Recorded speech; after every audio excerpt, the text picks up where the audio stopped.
दोस्तों ये वाकया 6 फरवरी 2024 का है। थाने में पुलिस अपने काम में व्यस्त होती है, तो एक महिला अपनी बेटी के साथ थाने में पहुंचती है और वहां पर जो पुलिसकर्मी मौजूद होते हैं, उनसे वो कहती है कि सर मुझे इस थाने के इंचार्ज से मिलना है और मुझे बहुत ज़रूरी उन्हें बातें बतानी है और मुझे एक शिकायत करनी है जो मेरी बेटी के साथ मेरे दामाद ने बहुत ही गलत कृत्य किया है। दरअसल पुलिसकर्मी आखिर पूछने लगते हैं कि आपकी बेटी के साथ हुआ क्या है, तो वो हाथ जोड़कर एक ही बात कहती है कि मुझे इस थाने के इंचार्ज से मिलना है। दरअसल पुलिसकर्मी उसकी बात को गंभीरता से लेते हैं और वहाँ के जो थाना प्रभारी होते हैं उन्हें बुलाया जाता है। जब थाना प्रभारी अपने केबिन में पहुँचते हैं तो उस महिला और जो उनकी बेटी होती है उसे भी बुलाया जाता है। तो वो पूछते हैं आखिर आपको समस्या क्या है, आपकी बेटी के साथ क्या हुआ है? क्योंकि पुलिसकर्मियों ने उसे बताया था कि आपको मुझसे ही मिलना है।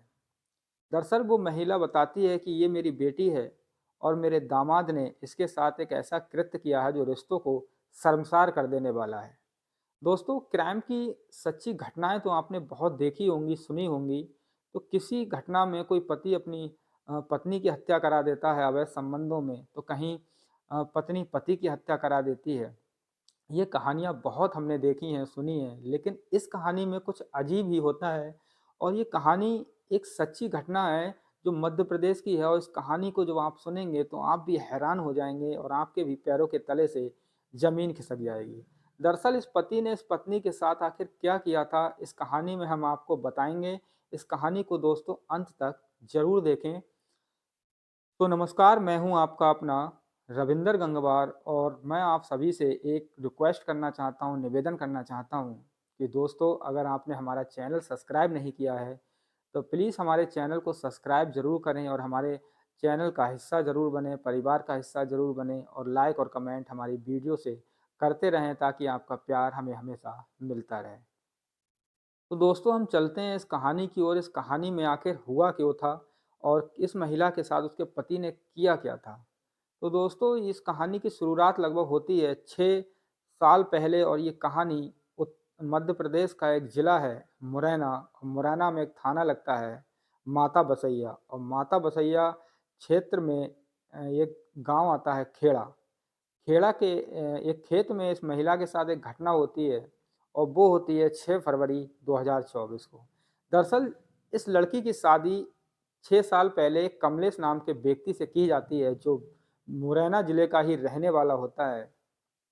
तो 6 महीने पहले 6 साल पहले जब इसकी शादी होती है, तो शादी से पहले परिवार के लोग काफ़ी खुश होते हैं कि उनकी बेटी की शादी हो रही है। उधर लड़के वाले भी बहुत खुश होते हैं कि हमारे लड़के की शादी हो रही है।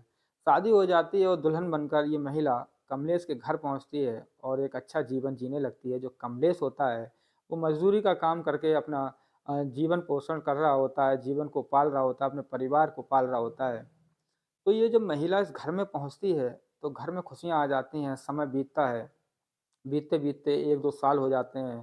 प्यार-मोहब्बत से ये पति-पत्नी एक-दूसरे के साथ रहते हैं, लेकिन उनके संतान नहीं हो रही होती है, बच्चा नहीं हो रहा होता है।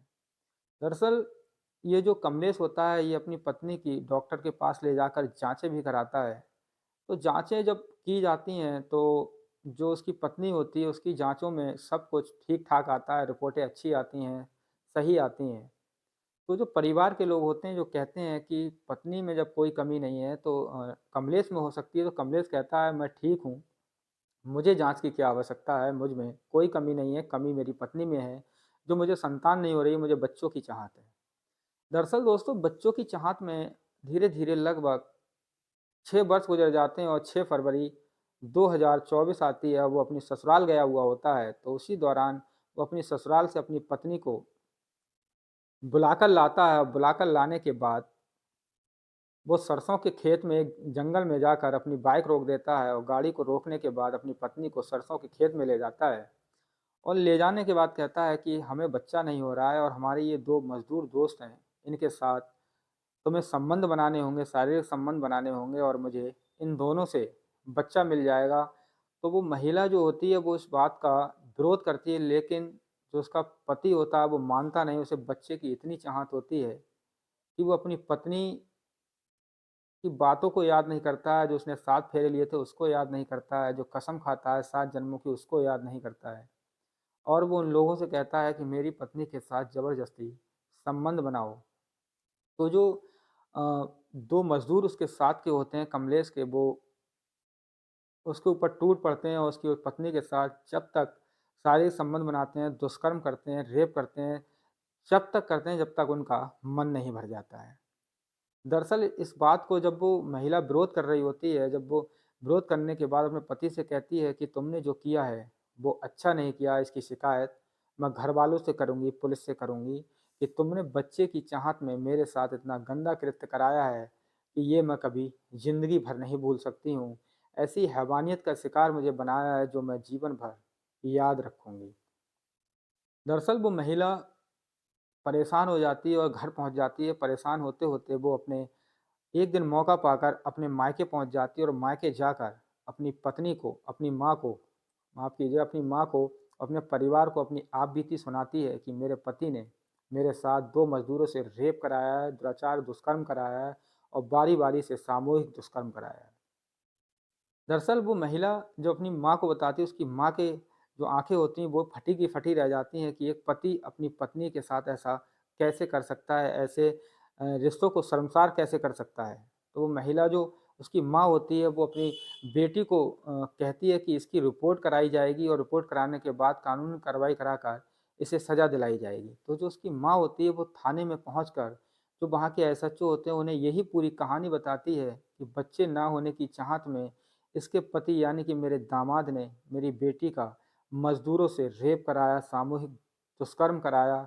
तो इस बात पर वो काफ़ी परेशान होती है। तो जो एसएचओ होते हैं वहाँ के, वो उनकी बात को गंभीरता से सुनने के बाद जाँच के आदेश देते हैं और एक एफआईआर दर्ज की जाती है। और जो वहाँ पर रास्ते में सीसीटीवी कैमरे लगे होते हैं, उनकी मदद से आरोपियों की पहचान की जाती है। जब वो दोस्तों पहचान की जाती है तो उन आरोपियों में से जो उनका पति होता है कमलेश को पुलिस गिरफ्तार कर लेती है। जो 2 आरोपी होते हैं वो फरार होते हैं और फरार होने पर पुलिस उन पर 3-3 हज़ार रुपए का इनाम भी घोषित करती है कि इतनी इंसानियत को शर्मसार कर देने वाली घटना जब मुरैना ज़िले में हुई, तो पूरे प्रदेश में एक चर्चा का विषय बन गया कि एक पति अपनी पत्नी के साथ इतनी बर्बरता कैसे कर सकता है। तो इसी बात पर पुलिस ने एक अभियान चलाया और उन दोनों आरोपियों को पकड़ने के लिए जगह-जगह पोस्टर चिपकवाए। तो जब आरोपियों की पहचान हो जाती तो 19 फरवरी 2024 को आखिरकार पुलिस के हाथ उन तक पहुंच जाते हैं और उन दोनों आरोपियों को गिरफ्तार कर लिया जाता है। फिर पुलिस उन दोनों से सख्ती से पूछताछ करती है। पूछताछ के बाद वो तीनों आरोपी जब बताते हैं कि इनके बच्चा नहीं हो रहा था, हमारे ही दोस्त ने हमसे कहा था कि हमारी पत्नी के साथ शारीरिक संबंध बनाओ, इसके साथ रेप करो ताकि जो बच्चा है वो हमें मिल जाएगा और हमें बच्चे और संतान की बहुत आवश्यकता है।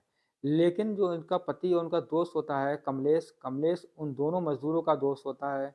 वो भी अपने दोस्त कमलेश पर आरोप लगाते हैं, कहते हैं कि इसने ही हमसे कहा था कि कोई समस्या नहीं आएगी, हमें सिर्फ़ बच्चा चाहिए। इसीलिए हमने उसके साथ संबंध बनाने की कोशिश की थी, लेकिन जब वो नहीं मानी तो कमलेश ने कहा कि इसका रेप कर दो, बलात्कार कर दो। ऐसी हैवानियत जैसी घटनाएँ, जब कहानियाँ जब हमारे सामने आती हैं, अखबारों में जब हम पढ़ते हैं, सोशल मीडिया पर जब हम पढ़ते हैं, तो हैरानी होती है कि आखिर लोग अपने बच्चे, अपने संतान के लिए आखिर ऐसा करते हैं।